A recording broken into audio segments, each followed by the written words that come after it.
Pues muy buenas tardes a todos y a todas. Bienvenidos a esta comparecencia, a esta rueda de prensa, tras la celebración de un día del Consejo de Ministros que ha sido extraordinariamente extenso. Tenemos un contenido muy denso, por lo que ya desde el primer momento vamos a ir pasando las palabras a las personas que van a explicar las sucesivas medidas que se han adoptado en la mañana de hoy. Y, en primer lugar, vamos a comenzar con un tema tan importante y que los ciudadanos también estaban viendo definitivamente, igual que las empresas, cómo quedaba, como ha sido la regulación de los expedientes de regulación temporal de empleo, para lo que le doy la palabra a mi compañera Yolanda Díaz, ministra de Trabajo y Economía Social. Gracias, ministra portavoz. Buenas tardes, gracias por su presencia. En primer lugar, lo que quiero darles es tranquilidad, certezas y ánimo a las familias de nuestro país. Tranquilidad que viene de la mano de lo que hemos hecho en nombre del Gobierno de España. Viene de la mano del diálogo, el diálogo intenso que hemos mantenido. Y quiero ponerlo en valor, especialmente en estos días, porque creo que es la vía adecuada para defender las instituciones. Las instituciones son de la gente, defienden a las personas y los agentes sociales hoy, todos ellos, junto al Gobierno, hemos hecho esto, defender a la gente y, sobre todo, nos hemos alejado de la crispación y de lo que algunos otros quieren hacer, que es alejarnos del diálogo. Creo, sinceramente, que los que crispan no tienen proyecto de país.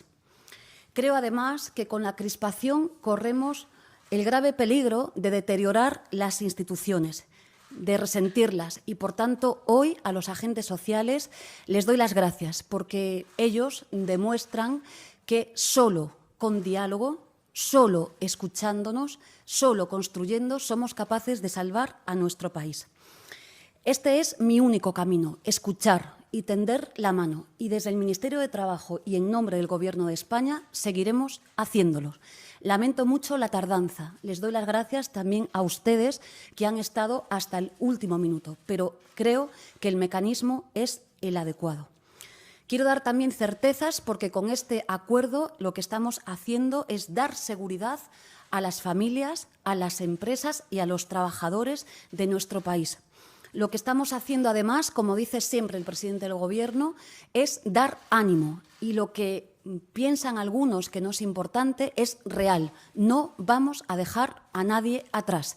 Este acuerdo contempla, salva, protege y defiende a todas las empresas de nuestro país. Defiende y protege a todos los trabajadores y trabajadoras de nuestro país. Es un proyecto completamente ambicioso y creo que, insisto, ha valido la pena llegar hasta el final. En segundo lugar, con este acuerdo afrontamos y despejamos un otoño o un invierno que deseamos no sea difícil. Pero estoy convencida que si salvamos el otoño y el invierno, sí entraremos de lleno en la recuperación. Y en esto es en lo único que está trabajando el Gobierno de España. Es clave para afrontar la salida de la crisis y es, permítanme decirlo, un día de esperanza para las empresas y los trabajadores de nuestro país. Hablar de la fase de recuperación es hablar de salvar la economía, es hablar de salvar las empresas y es hablar de salvar los empleos. Esto es nuestro único objetivo. Estamos volcados en ello. Estamos volcados en la protección de todos ellos. Esta crisis, como saben, es dura, es incierta, nos afecta a todas y a todos, pero quiero mandar un mensaje de esperanza. Vamos a salir de ella, porque si algo hemos aprendido en el momento más duro de la pandemia es que cuando nos necesitamos, nos arropamos. Cuando nos protegemos colectivamente a través del escudo social, somos capaces de caminar juntos. Es una manera de construir nuestro país. Este es nuestro país y estamos salvándolo. Les insto a todos y a todas, y les doy las gracias a los agentes sociales porque se mantengan en este camino, construir nuestro país y, desde luego, seguir defendiendo a la gente. No hace falta que les diga que es el 6º acuerdo que alcanza el Gobierno de España. Es muy importante. El contenido también, pero el hecho de que en tiempos de incertidumbre sea con acuerdo de los agentes sociales, en el marco constitucional, en el mandato constitucional, creo que es de una máxima relevancia. Y para pasarle la palabra al ministro Escrivá, sucintamente les explico lo que hemos hecho. Como he dicho al principio, estamos ante un acuerdo de máximos. Un acuerdo de máximos que protege, insisto, a todas las empresas de este país y a todos los trabajadores. Digamos que hemos cambiado el modelo, desaparecen los ERTEs de rebrote y ahora vamos a 3 modalidades de ERTE. El primero de ellos, un ERTE que tiene que ver con el impedimento del desarrollo de la actividad mercantil. Pongamos un ejemplo, lo que estamos viviendo estos días con el ocio nocturno. Un segundo ejemplo tiene que ver con el ERTE vinculado a las limitaciones por algún tipo de facturación o lo que fuere, por caída de la demanda, de las actividades mercantiles. Y un tercer ERTE que tiene que ver con aquellas actividades mercantiles especialmente golpeadas durante estos tipos de pandemia. Todas ellas van acompañadas con distintos requisitos y también en atención a propias actuaciones de autoridades extranjeras o bien de autoridades, en este caso, españolas o de cualquier comunidad autónoma. Digamos que vamos, como he dicho, a la protección de máximos y también con una protección de máximos en términos de proteger a los trabajadores y trabajadoras de nuestro país. Bordeamos la legislación del Partido Popular y, como saben, a partir de hoy mismo ya, los trabajadores y las trabajadoras en ERTE van a percibir el 70% de su base reguladora y no el 50% como le correspondería según la legislación vigente. Seguiremos manteniendo todas las cláusulas de salvaguarda del empleo. Esto quiere decir que hay una nueva obligación de mantenimiento del empleo durante unos nuevos 6 meses. Esto es muy importante para el Gobierno de España y, desde luego, es el compromiso que da sentido a los enormes recursos públicos que estamos desplegando para proteger a nuestra gente. Por supuesto, se mantiene la prohibición de despedir, que tan buenos resultados ya está dando y, como saben, los tribunales españoles están resolviendo en este sentido. Igualmente, la prohibición de realización de horas extras. Me detengo aquí. Por favor, no es necesario cometer fraude, no es necesario. Dediquemos los recursos para aquellas empresas y aquellos trabajadores que más lo necesiten. Y, como saben también, no podrán acudir a nuevas subcontrataciones, salvo que esté justificado con categorías profesionales que no estén cubiertas por la propia empresa. Igualmente también los mismos requisitos que teníamos en el ERTE original de dar protección por desempleo, prestación contributiva, incluso aquellas personas que carezcan de los requisitos para ello, se mantiene. Y también, como saben, los sindicatos lo han peleado fuertemente. Hemos mejorado el contador a cero, que pasa a un total de 196 días de protección y se va a extender hasta el 1 de enero del 2021. Y, por supuesto, también, como saben, 2 nuevas modalidades. Me quiero detener aquí. Es muy importante para todas esas actividades mercantiles que hoy lo están pasando muy mal. Tiene que ver con una nueva protección que se extiende hasta el 31 de enero para los trabajadores fijos discontinuos y también los trabajadores en esta modalidad de carácter periódico. Esto es de una enorme relevancia en muchas comunidades autónomas de nuestro país. Por tanto, lo quiero también poner en valor. Igualmente, hacemos una compensación extraordinaria por todas aquellas trabajadoras, lo digo en femenino porque prácticamente son mujeres, vinculadas a contratos de tiempo parcial. Y aquí ajustamos también la modalidad de la prestación por desempleo. Y, finalmente, y muy relevante para la época de recuperación, incorporamos una disposición adicional tercera en la que vamos a priorizar desde el Servicio Público de Empleo la formación de los trabajadores y trabajadoras que se encuentren en ERTE. Es decir, que aprovechen su estancia en este momento delicado para poder ir mejorando sus capacitaciones de aquí al futuro. Como he empezado, creo que este es el camino. El diálogo es la única manera de construir país y los que están crispando carecen de proyecto político.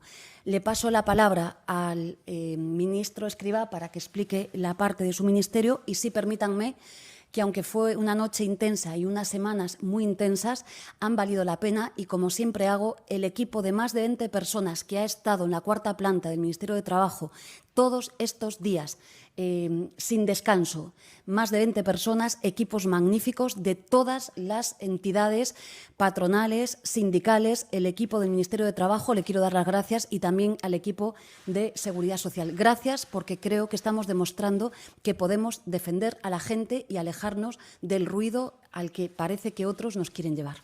Muchas gracias, ministra. Y a continuación le paso la palabra al ministro de Inclusión y Seguridad Social, José Luis Escrivá. Gracias. Buenas tardes a todos, y para complementar y extender lo que acaba de escribir la ministra Díaz respecto a lo que hemos aprobado hoy en el Consejo de Ministros, voy a hacer uso de unas transparencias, y yo creo que es bueno tomar algo de perspectiva,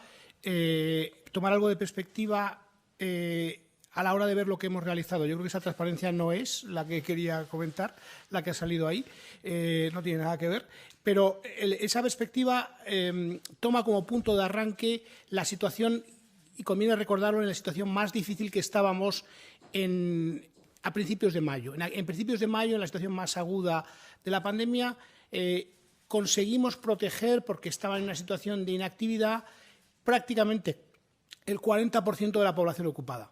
Más de 7 millones de personas empezaron ahí a tener una situación de protección de rentas y de protección del tejido. Hasta, como digo, un 40% de la población ocupada estuvo protegida. Esto ha marcado una extraordinaria diferencia con cualquier crisis anterior y cualquier gestión de la crisis que nosotros hayamos realizado.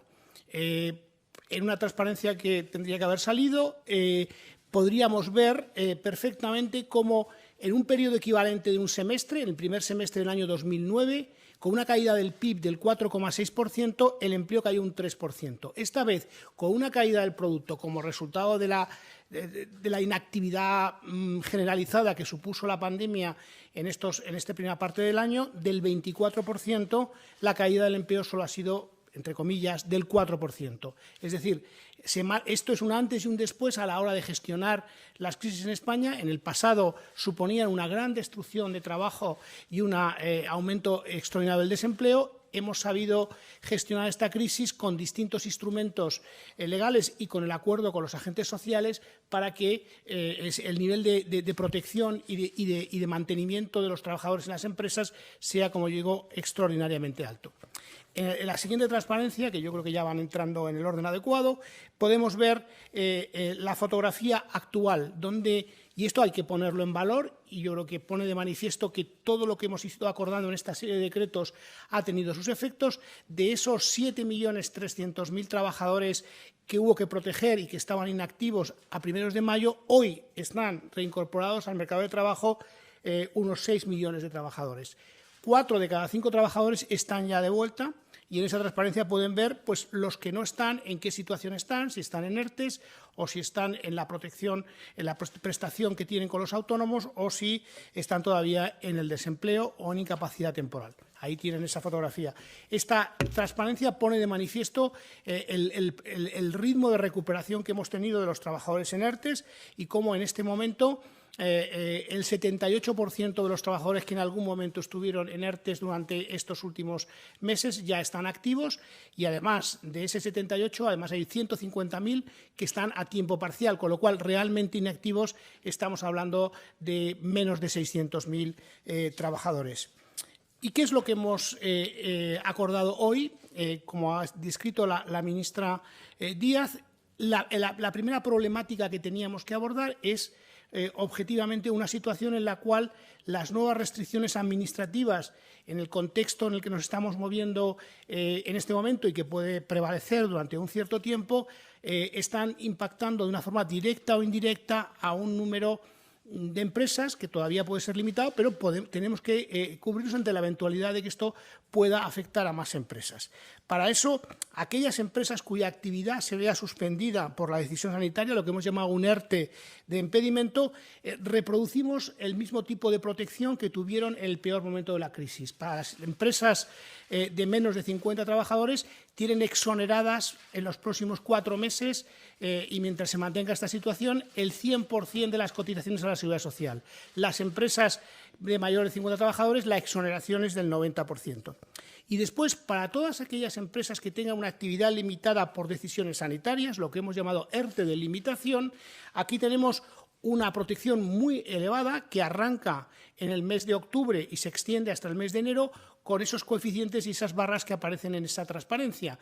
De tal forma que en el mes de octubre la exoneración será del 100%, en el mes de noviembre del 90%, en el mes de diciembre será del 85% y finalmente en el mes de enero del 80% para empresas de menos de 50 trabajadores y 10 puntos menos para las empresas de mayor tamaño. Esto reproduce el tipo de esquema de coeficientes decrecientes pero altos que hemos mantenido durante los meses anteriores y que pensamos que han funcionado de una forma muy adecuada a la hora de generar incentivos para la activación de empleo.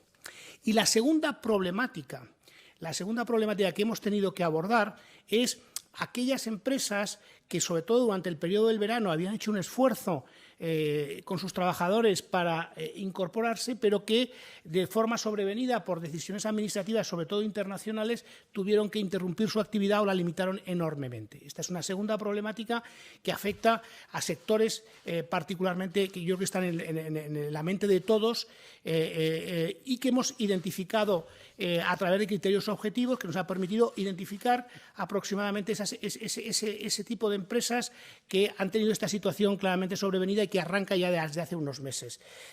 Estas empresas lo que van a tener es una exoneración del 85% de las cuotas a la Seguridad Social constante durante los próximos 4 meses y 75% en el caso de las empresas de mayor tamaño, de más de 50 trabajadores.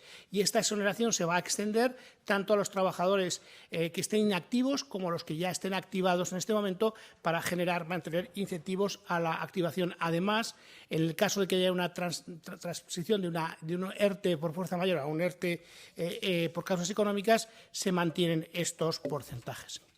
En este mismo Real Decreto Ley hemos extendido y reajustado las prestaciones para los autónomos.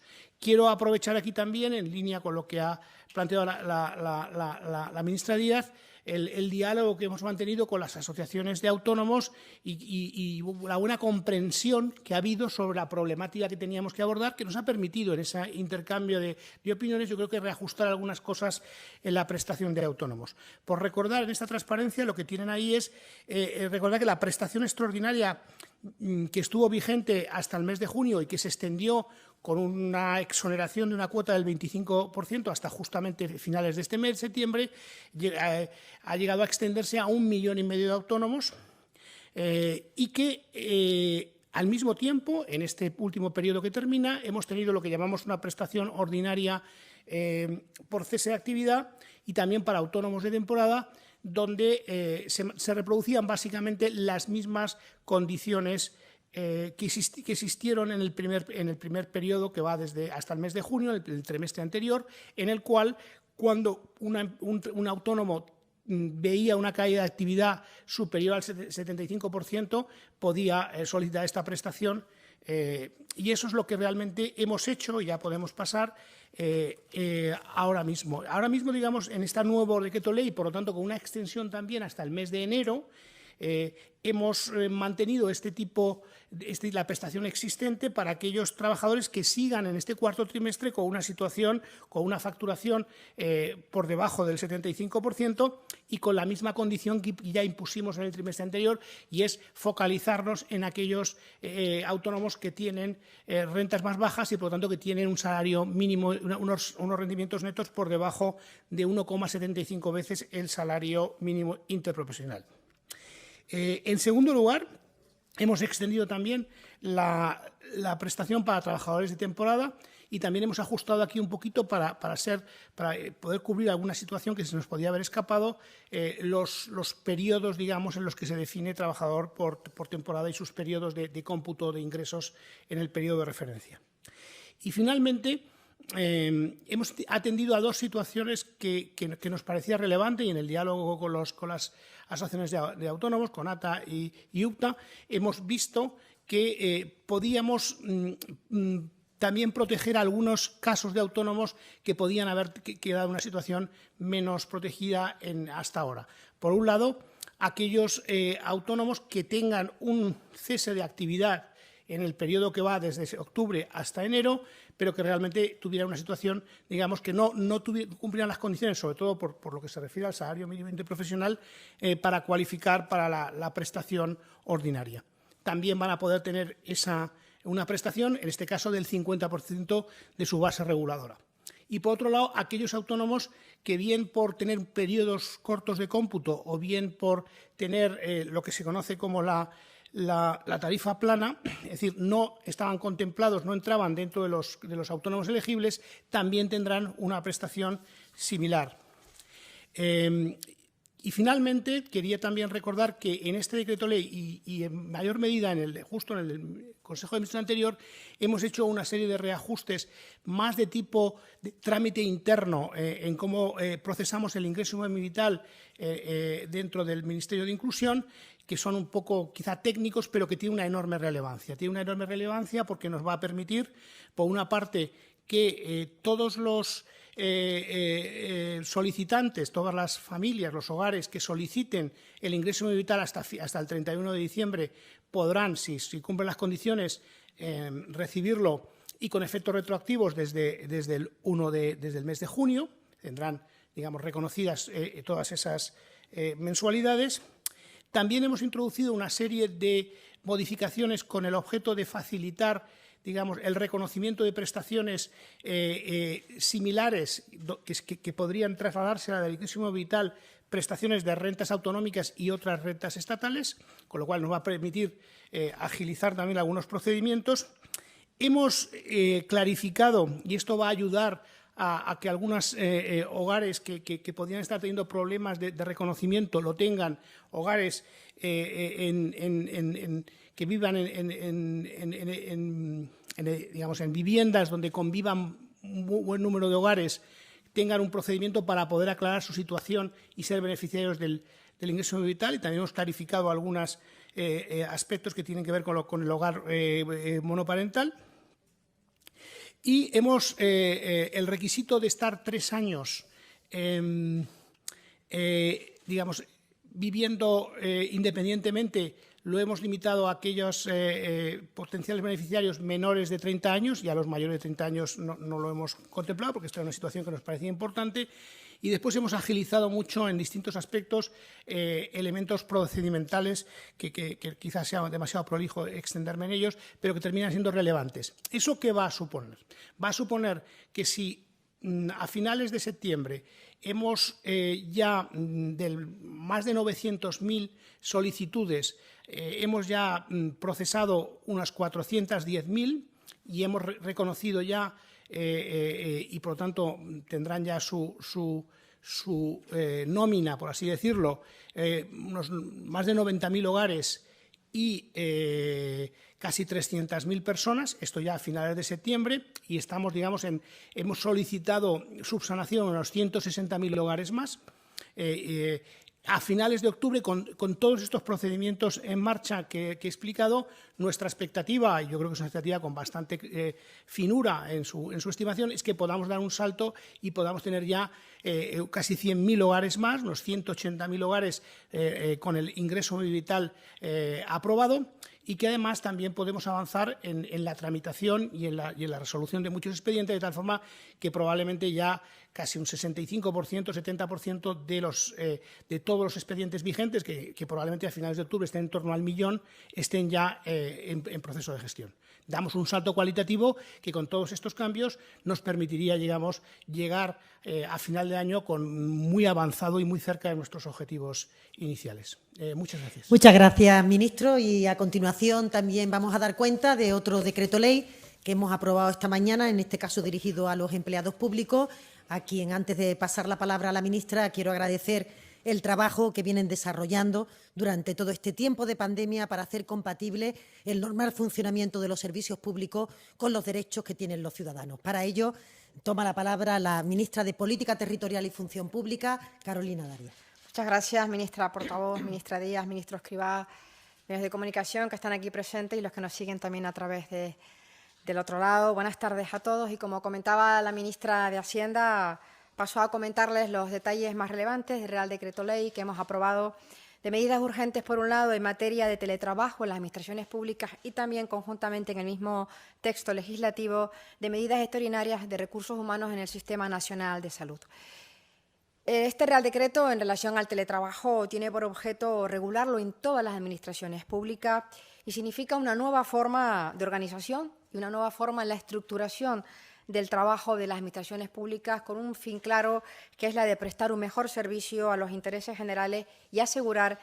Este Real Decreto que hemos aprobado hoy supone la modificación del artículo 47, con un añadido, el 47 bis del Estatuto del Empleado Público, con lo cual significa que va a ser aplicable en torno a 2,5 millones de trabajadores y trabajadoras públicas de todas las administraciones de nuestro país.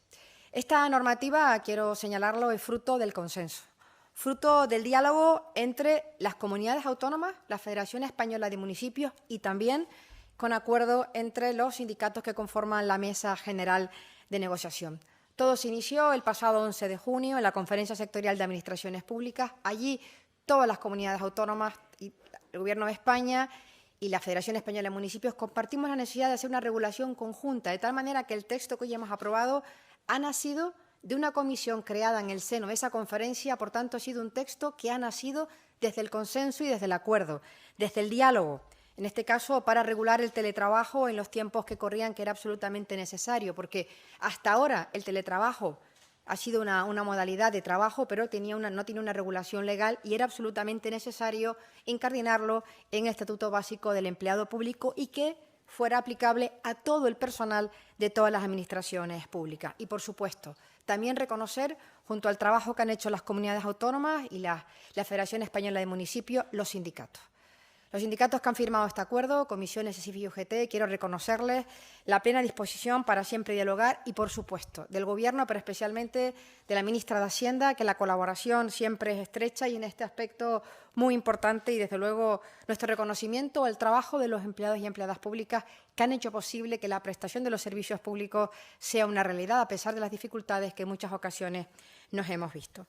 Algunas consideraciones sobre esta norma en relación al teletrabajo, y es una norma pionera, quiero decirlo y compartirlo con ustedes, que introduce una regulación integral del teletrabajo y que está concebido como una modalidad de la prestación del servicio en la que el contenido del puesto de trabajo se puede desarrollar, si así la necesidad del servicio lo permitan, fuera de las dependencias de la Administración, mediante, en este caso, el uso de tecnologías de la información y de la comunicación. Además, como ya les he dicho, vuelvo a reiterar, se trata de una norma básica, por tanto, aplicable a todas las administraciones públicas. Digamos que hemos acordado el marco común en el que todas las administraciones públicas encontramos ahí nuestra referencia y que, por supuesto, cada administración pública hará el desarrollo normativo que entienda correspondiente. Y para ello disponen de un plazo de 6 meses para poderlo adaptar a sus respectivos territorios cada una de las comunidades autónomas.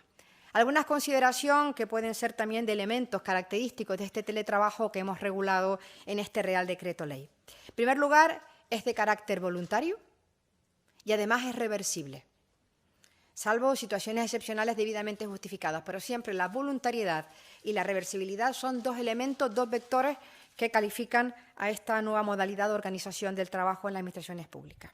Además, las tareas que sean asignadas al puesto deben ser susceptibles, evidentemente, de poder ser realizadas mediante el teletrabajo. Además, el empleado o empleada pública debe tener competencias digitales necesarias para poder realizar la prestación del servicio. Y, cómo no, algo nos parece fundamental y es que, independientemente que el trabajo se haga en la modalidad de presencial o, en este caso, teletrabajando, el empleado o empleada pública tiene los mismos derechos y deberes que sea cual sea la modalidad de trabajo que desempeñe. Y otra cosa que nos parece muy importante es que las administraciones públicas debemos proporcionar y mantener los medios tecnológicos necesarios para que el empleado o empleada pública pueda desarrollar la actividad. Cada administración pública definirá lo que entiende por tal, pero desde luego tienen que tener los medios mínimos necesarios para el desempeño. Y otra cuestión que también es importante en el tema que nos ocupa, y es que esta prestación de servicios bajo esta modalidad tiene que ser expresamente autorizada, en este caso por la unidad administrativa correspondiente, y debe hacerse siempre con criterios que sean compatibles con la modalidad ordinaria presencial. Y en ningún caso el teletrabajo puede suponer un incumplimiento ni de la jornada de trabajo ni del horario. Creo que son cuestiones tremendamente importantes que vienen a regular una nueva modalidad de trabajo en las administraciones públicas, teniendo claro que la modalidad ordinaria es la presencial. Quiero dejarlo también claro, que eso ha sido objeto de acuerdo, como todo, y desde luego que cada administración pues establecerá cómo quiere que sea ese modelo de teletrabajo. Algunas ya para concluir sobre este apartado del teletrabajo, decirle que esto nos permite seguir avanzando hacia una administración pública del siglo XXI, una administración pública del siglo XXI que forma parte de una de las 10 políticas palancas en el Plan Nacional de Reconstrucción que va a presentar el Reino de España y que sin duda alguna significa un punto de inflexión en los cambios organizativos y la mejora de la prestación de los servicios públicos, que es en definitiva lo que nos mueve a todas las administraciones públicas en defensa de los intereses generales, pero especialmente en la atención a la ciudadanía de este país. Y si me permite, ministra portavoz, 2 pinceladas que me ha encomendado el ministro de Sanidad, que comente porque va conjuntamente en este Real Decreto, una serie de medidas urgentes también en relación al Sistema Nacional de Salud.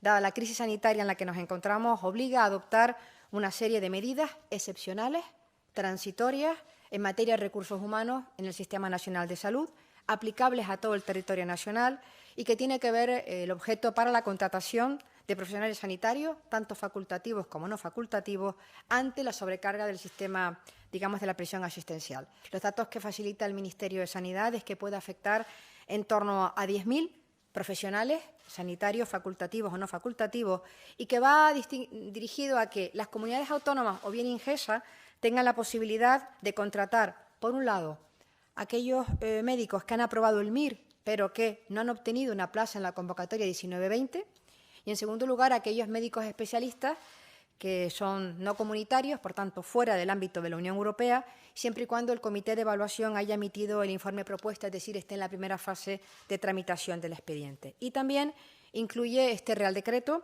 la posibilidad de que las comunidades autónomas puedan disponer que tanto personal médico como de enfermería o personal estatutario puedan atender a aquellas unidades en los centros hospitalarios a otras distintas si hay déficit, en este caso, en otras áreas. O también la posibilidad de que las propias comunidades autónomas puedan disponer respecto a este personal que puedan hacer trabajo bien de centros hospitalarios a atención primaria o viceversa. Creemos que son medidas muy importantes junto a una tramitación que era imprescindible para no dejar ninguna duda, y es que se modifica la Ley de Ordenación de Profesiones Sanitarias para que algunas pruebas se hagan de manera telemática por medios electrónicos, lo cual facilita mucho todo el ámbito. Por mi parte, muchas gracias, ministra portavoz, y agradecer una vez más el compromiso de los empleados públicos y el trabajo compartido de las comunidades autónomas. Muchas gracias. Muchas gracias, ministra. Y antes de pasar al turno de preguntas, muy brevemente, dar cuenta de otras materias que se han abordado en el Consejo de Ministros. En primer lugar, en materia de protección social, el Ministerio de Transporte, Movilidad Sostenible y Agenda Urbana ha incorporado en el Real Decreto Ley de los ERTE algunas medidas como la ampliación hasta el 31 de enero de 2021 de la suspensión del procedimiento de desahucio y de los lanzamientos para hogares vulnerables. También, hasta la misma fecha, 31 de enero, se extiende la posibilidad de solicitar moratoria o condonación parcial del alquiler cuando el arrendador sea un gran tenedor o una entidad pública. Y también amplía hasta esta misma fecha, 31 de enero, la posibilidad de acogerse a la prórroga extraordinaria de 6 meses para los contratos de arrendamiento de vivienda en aquellos casos donde el contrato termina en este periodo. De otro lado, la Vicepresidencia de Transición Ecológica incorpora también en este Decreto Ley de los ERTE la extensión del consumidor vulnerable con derecho, por tanto, a acceder al bono social a las unidades familiares que se encuentran, algunos de sus miembros, en situación de desempleo, de ERTE o haya visto reducida su jornada por motivos de cuidado hasta junio del año 2021. También lo hace para los empresarios que afrontan circunstancias similares y que, por tanto, puede suponer para ellos una pérdida sustancial de ingresos, e igualmente el bono social eléctrico se aportará o se planteará como una reducción, un descuento directo en la factura de la luz que beneficia a más de 1,3 millones de consumidores.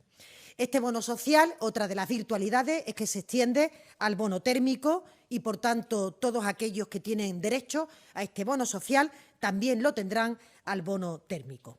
Les recuerdo que se mantiene también en esta legislación la prohibición de cortar el suministro a los colectivos vulnerables. El siguiente tema que les quería comentar tiene que ver con la aprobación de un Real Decreto Ley de medidas urgentes en el ámbito educativo no universitario, con el objetivo de prestar un mejor servicio en este contexto en el que la emergencia sanitaria está exigiendo un esfuerzo especial, primordial, a la comunidad educativa. Solo destacar 3 aspectos de este decreto ley: decir que están acordadas las medidas con el conjunto de comunidades autónomas y contempla la posibilidad de reforzar de manera urgente las plantillas docentes, por tanto, permitiendo a las administraciones públicas la contratación de manera extraordinaria y temporal de aquellos docentes que cumplan con los requisitos, pero que incluso aún no hayan cursado el máster específico. Se trata, por tanto, de una nueva habilitación en los términos también que se ha planteado en el día de hoy para el aspecto sanitario, de manera que tengamos toda la facilidad legislativa para que nuestras escuelas, nuestros hospitales, nuestros centros de salud cuenten con el personal necesario para seguir prestando una atención sanitaria de calidad. Igualmente, este decreto ley contempla, en el caso de la formación profesional, la posibilidad de reducir la duración de los módulos de formación en los centros de trabajo al mínimo que exige la ley cuando existen dificultades, como es el motivo de la pandemia, para realizar las prácticas. El mínimo que marca la legislación será y es de 220 horas. Junto con ello, se autoriza la firma de 12 convenios con comunidades autónomas para extender la educación digital, una estrategia imprescindible, como siempre decimos, para la Escuela 2.0 que está impulsando el Ministerio de Sanidad. Igualmente, hemos aprobado en el día de hoy un anteproyecto de ley de acceso a las profesiones de abogado y procurador. Lo que se trata, o de lo que se trata con este proyecto de ley, es justamente regular el acceso a las profesiones de abogado y procurador mediante el establecimiento de un único título habilitante para el ejercicio de ambos oficios. En cualquier caso, las dos profesiones se van a mantener separadas y, para que se entienda, una persona que ejerza la abogacía no podrá ser procurador. Este cambio normativo viene a acompañar la adaptación de la legislación española a la directiva europea, incorporando 2 extremos más. Uno de ellos es que el anteproyecto limita a 75.000 euros la cuantía total que un procurador puede devengar por un mismo asunto frente a los 300.000 que regían actualmente. Por último, también de este anteproyecto de ley se permiten y se regulan sociedades mixtas profesionales, de manera que un mismo despacho profesional podrá prestar todos los servicios jurídicos necesarios para comparecer ante los tribunales.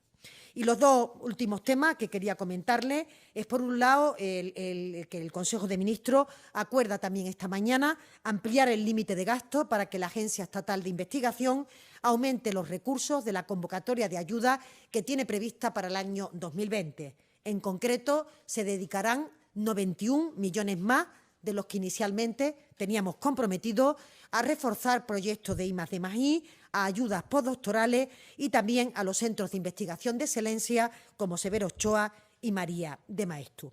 Y decía que, por último, para acabar también les comunico que esta mañana el Consejo de Ministros ha iniciado, a propuesta de la Vicepresidencia Primera del Gobierno, el trámite para cambiar el nombre de la estación Madrid-Chamartín por el de estación Madrid-Chamartín Clara Campoamor. Se trata de un cambio que se enmarca en las acciones de divulgación de la memoria democrática, del derecho de la lucha por las libertades en nuestro país y que supone también un homenaje a la impulsora y la defensora del sufragio universal que huyó de España tras el golpe de 1936 y que murió en el exilio en 1972. Son los elementos más importantes que podemos destacar de esta jornada del Consejo de Ministros. Encontrarán el resto de cuestiones en la referencia que se publica tras el Consejo de Ministros. Y así, Miguel Ángel, a la disposición de los periodistas para cualquier duda que les haya podido surgir. Muy bien, pues venga, vamos, comenzamos. Ainhoa Martínez, de La Razón.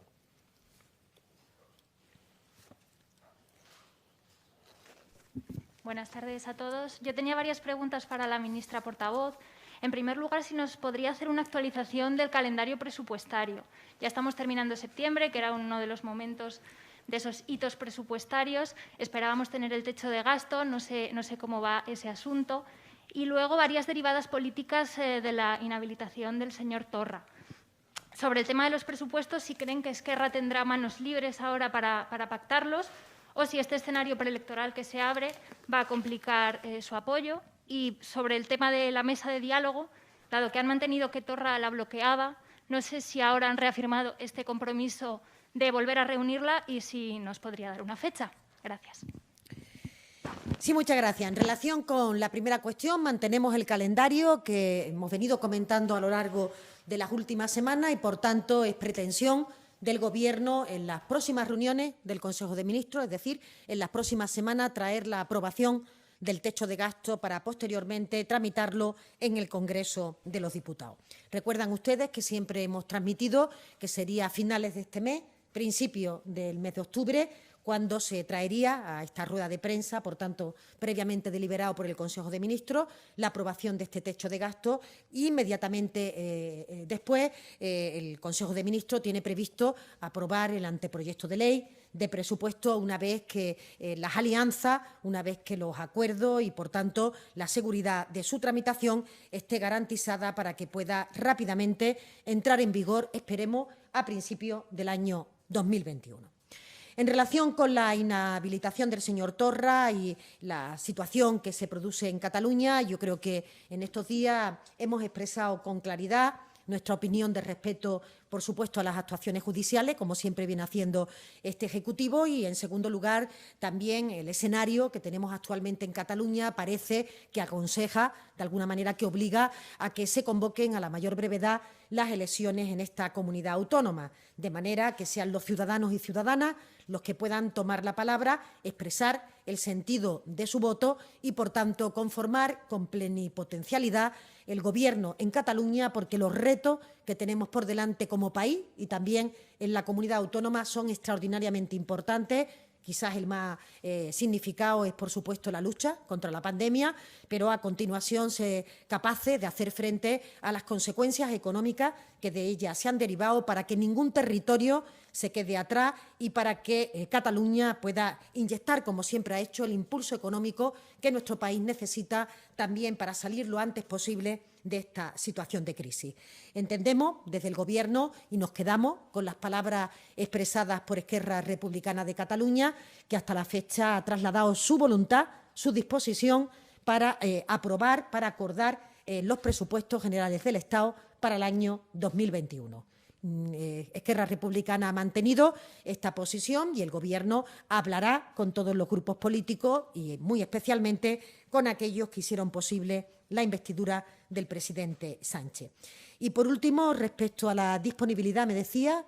Sí, si hay fecha para la mesa de diálogo. Sí, respecto a la disponibilidad del Gobierno, decirle que, como siempre, hemos transmitido y hemos trasladado absoluta disponibilidad para sentarnos entre los dos gobiernos cuando el Gobierno de la Generalitat así lo entendiera. Siempre también hemos comunicado que no se trataba de personalismo, se trata de la reunión de dos ejecutivos, de dos gobiernos, y, por tanto, estaremos en condiciones de poder hacerlo y de poder sentarnos en el momento en que el Gobierno de Cataluña así lo plantee, con libertad para conformar la reunión y poner la agenda una vez que se pongan de acuerdo ambos gabinetes para poner la fecha. Por tanto, a solicitud del Gobierno de Cataluña, cuando este Gobierno también responderá con ese calendario para que se celebre una mesa que creemos imprescindible para abrir un tiempo de diálogo y un tiempo de reencuentro en Cataluña. Creemos, desde el Ejecutivo, que los tiempos de la confrontación, del frentismo, de la desobediencia en términos legales ha pasado. Tenemos que abrir un nuevo capítulo en Cataluña y creemos que el capítulo tiene que venir de la mano del diálogo, de la empatía y de la capacidad de comprensión que mostremos los que nos sentamos en torno a esa mesa para intentar que el futuro de Cataluña, como siempre, sea un futuro de prosperidad y que aporte al conjunto de España, como decía, el impulso que siempre hemos tenido el honor de tener por parte de este territorio. Muy bien. Clara Pinar, de 20 minutos. Está aquí Clara.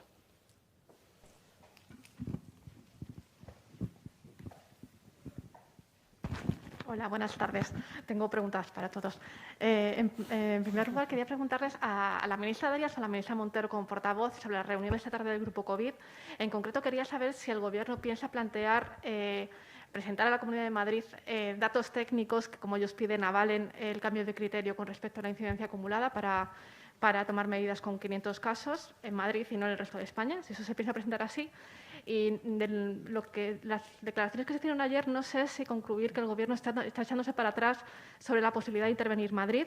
Quería saber si es así y, en caso de que no sea así, si se podría tomar una decisión si la reunión de esta tarde no da resultados y la Comunidad de Madrid sigue sin aceptar las recomendaciones. Quería preguntarles al ministro Escrivá por la baja laboral para padres con hijos confinados con PCR negativo. Su ministerio lleva estudiándolo varias semanas y quería saber si esto al final va a ser una realidad, si va a haber una baja laboral en estas circunstancias. Y a la ministra Díaz quería preguntarle que, una vez que he cerrado el acuerdo de los ERTE, creo que tiene en cartera otro, que sería negociar una nueva regulación para los riders. Quería saber si el Gobierno va a asumir la doctrina del Tribunal Supremo y qué obligaciones tendrían las plataformas digitales para con estos trabajadores. Gracias.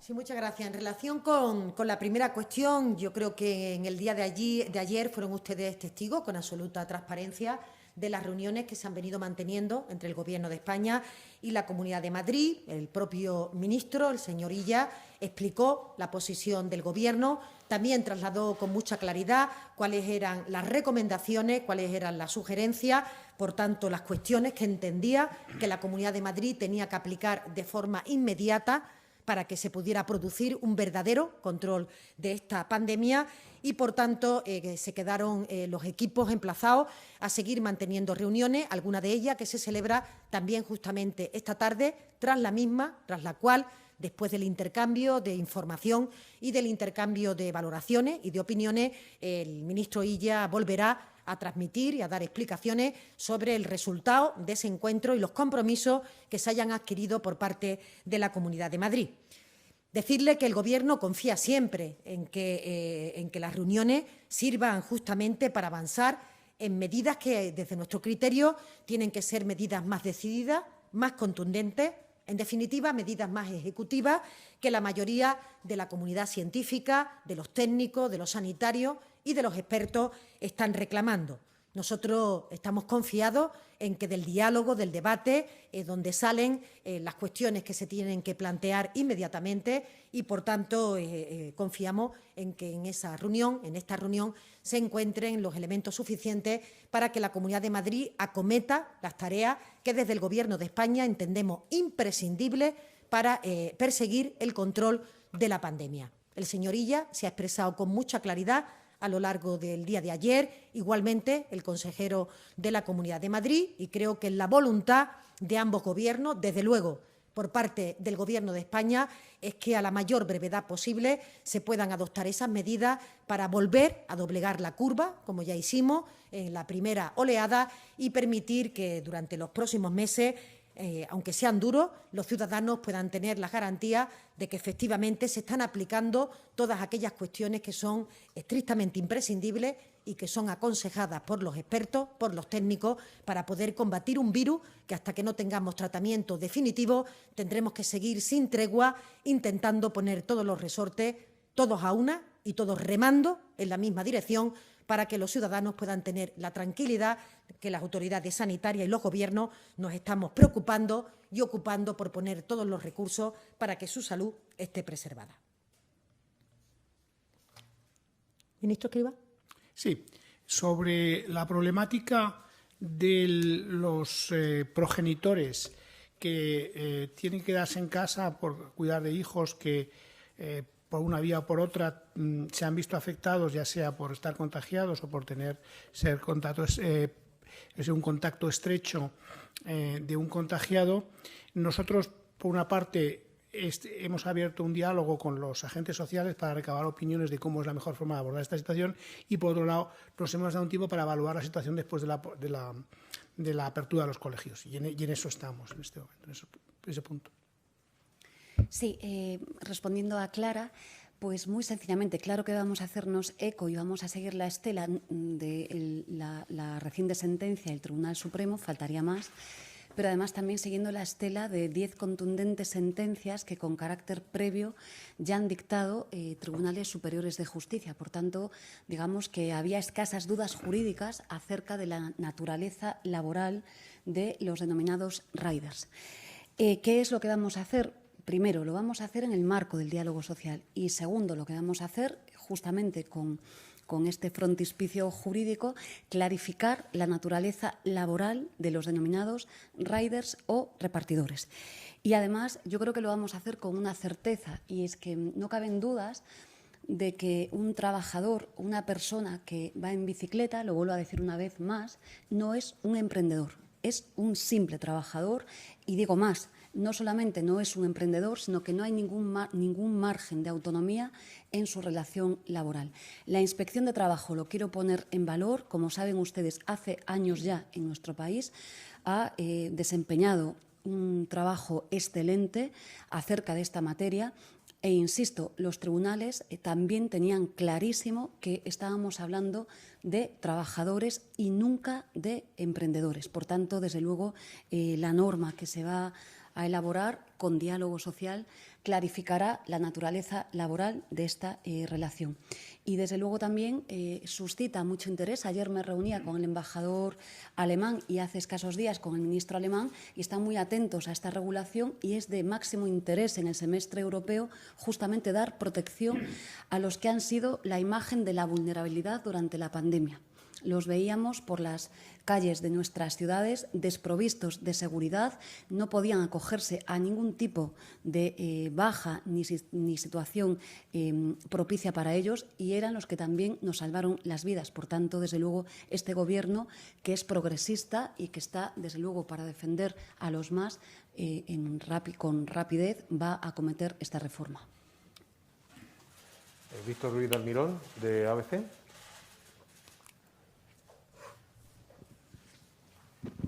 Hola, buenas tardes.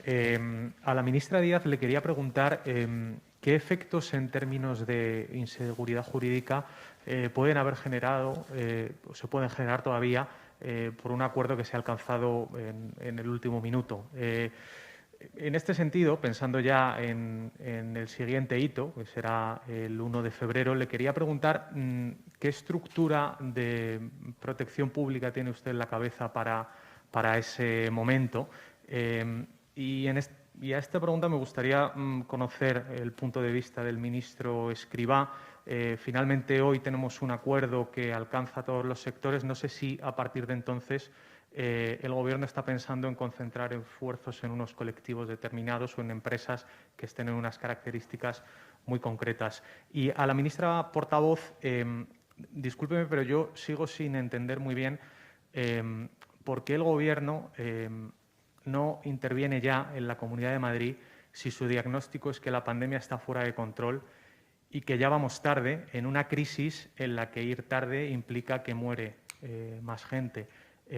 ¿Por qué no toma ya el Gobierno la decisión de actuar en la Comunidad de Madrid? Y una última cuestión sobre un tema sucedido estos días. ¿Comparte el Gobierno que el jefe del Estado esté maniobrando contra la Constitución y el Poder Ejecutivo? Si no es así, ¿se ha percibido de algún modo al ministro Garzón, que se expresó en estos términos? Gracias. Ministra. Sí, bueno, permítame, vuelvo al marco constitucional, me acerco al constituyente español y creo que cuando colocó en primer lugar, ¿no?, el mandato de los agentes, de elaborar las normas con el beneplácito de los agentes sociales, era muy consciente de lo que hacía. Y creo que el Gobierno de España está demostrando justamente esto. Por tanto, reforzamos el mandato del constituyente español. 2, creo que no hay mayor certeza jurídica, por tanto, ninguna inseguridad jurídica, que la que puede dar un diagnóstico compartido. Ayer y hoy lo que presentamos a nuestro país es un diagnóstico compartido.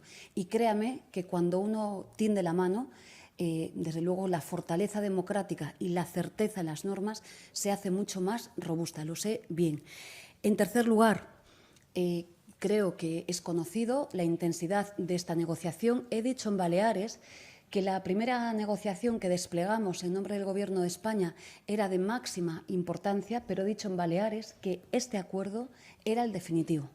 Es, digamos, que el tránsito, la pasarela para la fase de la recuperación española, y cuando dije esto sabía muy bien que íbamos a tropezar con enormes problemas en el camino, pero lo hemos conseguido. La patronal, como conocen, ha necesitado un poco de tiempo más, y desde luego creo que el ministro Escrivá y yo misma entendimos que era mejor esperar a la patronal que desde luego acordar tan solo con los sindicatos. Pero insisto, no hay mayor seguridad jurídica que un diagnóstico compartido. Hoy creo que los españoles y las españolas saludan este acuerdo. Pero es que además, por quedarme seguir donde se ha terminado la ministra Díaz, si uno toma la perspectiva de los distintos acuerdos que hemos ido haciendo, que todos terminaron en los últimos días, es decir, ha habido una aceptación de todo el esquema por parte de las empresas. Más de 600.000 empresas se han acogido a los ERTEs. No parece que haya habido ninguna inseguridad jurídica en ningún momento en el proceso. Es un éxito absoluto, reconocido internacionalmente, que con el bajo tamaño de empresas que tenemos en España hayamos podido extender los ERTEs a tantas empresas y a 3.400.000 trabajadores. También ha permitido una activación enorme, que también está reconocida a nivel internacional en todos los foros en los que los discutimos y se valora. Hemos reactivado más del 80% de los trabajadores. No parece que haya habido inseguridad jurídica en ese momento en ningún caso. Y, por lo tanto, lo que ha habido es fundamentalmente una continuidad y una consistencia en cada uno de los acuerdos de extensión de ERTEs. Y en este también hay una consistencia. Cuando uno lo pueda examinar con detalle, verá lo consistente que es en la focalización y, sobre todo, en la evaluación de cada una de las situaciones a nivel de empresa que requieren un tratamiento diferenciado y un tratamiento especial de protección. Estamos absolutamente convencidos que el acuerdo que va hacia adelante va a seguir igual de bueno que los anteriores, desde la perspectiva de que ninguna empresa, ningún trabajador que se vea afectado directa o indirectamente por la pandemia y por los efectos, las decisiones administrativas asociadas, se quede sin protección. Eso se ha conseguido hasta ahora y se seguirá consiguiendo, y ese es el objetivo de todos los diseños que hemos ido discutiendo y acordando con los agentes sociales. Sí, en relación con la siguiente pregunta, a mí me gustaría compartir con todos ustedes que evidentemente el Gobierno tiene que ser respetuoso con la Constitución y con el marco competencial que tenemos las diferentes administraciones. Un Gobierno no sustituye a otro Gobierno. Un Gobierno se presta a ayudar, a colaborar, a reforzar, a intentar poner lo mejor de sí mismo para que aquel que tiene la competencia pueda desarrollarla en el marco de la plenitud de su capacidad. Lo hizo el presidente del Gobierno poniendo a disposición de las comunidades autónomas todos los instrumentos con los que cuenta el Gobierno de España, incluido la capacidad de solicitar el estado de alarma. Incluso puso a disposición el que los diputados que conforman digamos, la base de este Gobierno pudieran votar a favor cuando una comunidad lo solicitara. Y es, por tanto, una tarea, una cuestión que tiene que pivotar sobre los criterios técnicos, científicos, epidemiológicos, sanitarios, que tienen que ser los que manden, los que imperen ante una situación de este tipo, en la que, como siempre hemos repetido, para que pueda existir un impulso económico tiene que haber una salud de los ciudadanos, de los trabajadores, de la población, y, por tanto, es un falso dilema contraponer salud y economía, como algunas veces escuchamos por parte de aquellos que se resisten más a poner en marcha medidas que sin duda son beneficiosas para controlar la pandemia y para preservar la salud de los ciudadanos. Por eso le digo, al no poder un gobierno sustituir a otro gobierno, lo que se hace desde el Gobierno de España es prestar ayuda, dar todos los instrumentos que tiene a su alcance y, por otra parte, monitorizar diariamente la situación epidemiológica para conocer con precisión este extremo, para participar con criterio en las reuniones de los grupos de trabajo que se generaron a tal fin. Y quiero recordar que fueron el presidente Sánchez y la presidenta Díaz Ayuso quienes acordaron que en el marco de esa reunión se tendrían que discutir, debatir los criterios técnicos, pero además ser capaces de adoptar las decisiones contundentes que permitan el control de la pandemia. Y decirle, por último, que evidentemente el Gobierno de España va paso a paso, va midiendo cuáles son los resultados, los datos epidemiológicos cada día y en cada momento, y va trabajando paso a paso. Tenemos que dar esa oportunidad al diálogo. En esta tarde se va a producir una reunión y tras la cual conoceremos si en estas 24 horas la Comunidad de Madrid ha repensado alguna de esas medidas que el ministro Illa le planteó y ojalá podamos tener hoy el anuncio de que las medidas se aplican con aplicación directa automáticamente sin que haya ningún tipo de solución de continuidad, sin tiempo, que hacen que los ciudadanos puedan estar algo más preocupados por motivo de que esas medidas estén demorándose a la hora de aplicarlo. Y decía que, por último, sí quiero también compartir la reflexión que llama la atención que algunas formaciones políticas, algún partido político que durante la primera oleada, cuando era imprescindible y necesario decretar el estado de alarma, utilizaron todo tipo de calificativos para intentar trasladar que el Gobierno de España no era competente, que el Gobierno de España era represor con los derechos y las libertades de los ciudadanos, cuando lo único que perseguía era proteger la salud.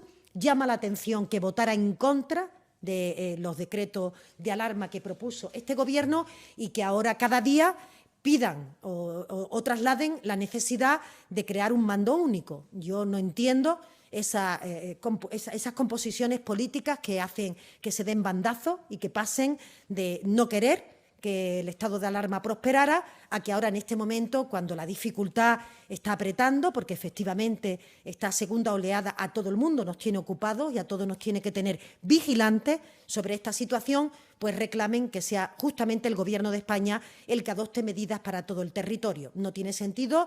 Lo que tiene sentido es seguir la recomendación de los expertos y abandonar las luchas partidistas o intentar hacer de estas cuestiones, incluso de las propias incapacidades, una especie de confrontación política que se traslade al conjunto de la ciudadanía. Apoyo, colaboración y toda nuestra mano tendida para que el Gobierno de Madrid aplique las medidas que en este momento, por unanimidad, la comunidad científica considera imprescindibles.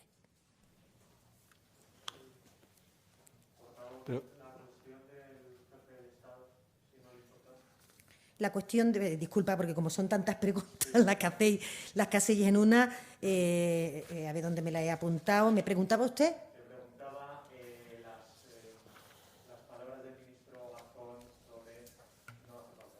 Bueno, yo creo que efectivamente la posición del Ejecutivo sobre la monarquía parlamentaria es una posición clara y diáfana que ha fijado el presidente del Gobierno en múltiples entrevistas y en múltiples comparecencias públicas. Y creo que es la expresión más clara de cuál es el compromiso que tiene este Gobierno y cómo este Gobierno siente a la hora de hacer cualquier tipo de aproximación a nuestro Estado constitucional, a la jefatura del Estado y a la monarquía parlamentaria que todos los ciudadanos nos dotamos con motivo de la aprobación de la Constitución. Este Gobierno, a diferencia de otros partidos políticos, cumple la Constitución española desde la A a la Z. Nosotros, por supuesto, defendemos todas las instituciones, se llamen monarquía o se llamen órganos de gobierno de los jueces, Poder Judicial. Creemos que es imprescindible que todas las formaciones políticas democráticas defendamos la totalidad del contenido constitucional. Igualmente, si me permite hacerle un último apunte, una vez aclarada cuál es la posición del Gobierno, transmitirle también que las posiciones que se expresan por los partidos políticos que conforman este Ejecutivo, ustedes la conocen perfectamente porque se ha expresado públicamente y en ese sentido se enmarca las cuestiones que usted me comentaba sobre 2 personas concretas pertenecientes al Gobierno, pero también decirle que creo que se hace un flaco favor al jefe del Estado cuando alguna formación política intenta patrimonializarlo en exclusiva, entiendo que por puro interés partidista. Y créanme que le diga que creo que se hace mucho daño a la jefatura del Estado cuando las formaciones políticas se sitúan en este segundo nivel intentando patrimonializar algo tan importante como es la figura de jefe del Estado, tal como establece la Constitución. May Mariño, de Servimedia, por videoconferencia, nos escucha. Adelante. Sí, hola, buenas tardes. No sé si me escucháis bien. Sí. Vale, pues quería un poco recoger el testigo de esta última pregunta, porque es verdad que el presidente ha dejado claro en otras ocasiones la posición que mantiene con la monarquía parlamentaria y su defensa, pero no le hemos escuchado reprocharle a los ministros las críticas que han hecho en estos días. No sé si tienen algo que decir al respecto o si el Gobierno va a actuar de alguna manera para hacer esa defensa más pública. Y otra cuestión que quería preguntarles, si me disculpa un segundo, era si nos puede decir cuánto va a costar alargar los ERTE y cuánto han gastado ya en prestaciones y exoneraciones sobre todas las medidas que se están tomando en esta pandemia. Muchas gracias. Respecto a la primera pregunta, yo creo que en esta última intervención he dejado bastante claro cuál es la posición del Ejecutivo respecto a la monarquía parlamentaria, posición expresada por el propio jefe del Ejecutivo, que recuerdo que cuando en las últimas ocasiones así lo ha trasladado, ha querido recordar también que una de las formaciones políticas que componen este Gobierno, en concreto el Partido Socialista, es padre y madre de la Constitución española. No pueden decir lo mismo el resto de formaciones políticas, no es que tenga eso ni más mérito ni menos, simplemente que queremos transmitir que evidentemente el partido mayoritario que conforma este Gobierno es hacedor del pacto constitucional entre el que se encuentra la forma que adopta la jefatura del Estado, que como ustedes bien conocen es la monarquía parlamentaria. Las cuestiones que al interior del Gobierno se puedan trasladar, créanme que no las hacemos públicas, por tanto, las deliberaciones de las reuniones o del Consejo de Ministros son deliberaciones que pertenecen pues al ámbito que juramos o que prometemos todos los ministros de confidencialidad en el transcurso de esa cuestión, y decir que, como he dicho anteriormente, que este es el primer Gobierno de coalición de la historia democrática de nuestro país, un Gobierno conformado por 2 formaciones políticas que tienen una coincidencia extraordinaria en muchas de las políticas y en muchas de las materias que se impulsan, pero que también, al ser 2 partidos políticos distintos, tienen también alguna diferencia respecto a cuestiones como las que se han expresado públicamente en las últimas semanas. Lo importante es que el Ejecutivo ha fijado la posición de manera clara y no solo eso, sino que está defendiendo a todas las instituciones del Estado, por supuesto a la Corona, también a los órganos de Gobierno, al Tribunal Constitucional, Defensor del Pueblo, todas aquellas instituciones que necesitan ser renovadas y que por bloqueo, por puro interés de no reconocimiento de la legitimidad de este Gobierno, el Partido Popular se está negando a incumplir la Constitución en una